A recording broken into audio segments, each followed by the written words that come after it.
नमस्कार. येणाऱ्या 2 डिसेंबरला म्हणजेच मंगळवारी आपल्या अंबरनाथ नगरपालिकेचे निवडणूक होणार आहे. त्यासाठी मतदानाची प्रक्रिया कशी असणार आहे ते आपण बघूया. आपल्या समोर 3 मशीन असणार आहेत. पहिली मशीन नगराध्यक्ष पदाचे उमेदवार ही गुलाबी रंगात असणार आहे. त्यातलं पहिलंच नाव म्हणजे करंजुले पाटील तेजश्री विश्वजित. त्यांची निशाणी आहे कमळ. त्या समोरचं बटन दाबायचं आहे. दुसरी मशीन ही प्रभाग क्रमांक 29 अ त्यातलं 5वं बटन म्हणजेच वाघे सुनील बलिराम यांची निशाणी आहे कमळ. त्या समोरचं बटन दाबायचं आहे.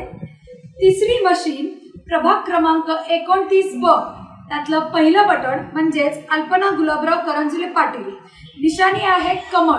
त्या समोरचं बटन दाबायचं आहे.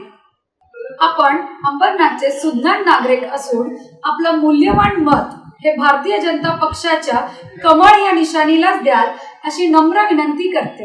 भारतीय जनता पक्ष आणि आरपीआय आठवले गट युतीच्या उच्च शिक्षित उमेदवार चार्टर्ड अकाउंटंट सौ तेजश्री विश्वजित करंजुले पाटील यांना व त्यांच्या सहकाऱ्यांना कमळ निशाणी समोरचे सर्व बटन दाबून प्रचंड बहुमतांनी विजयी करा.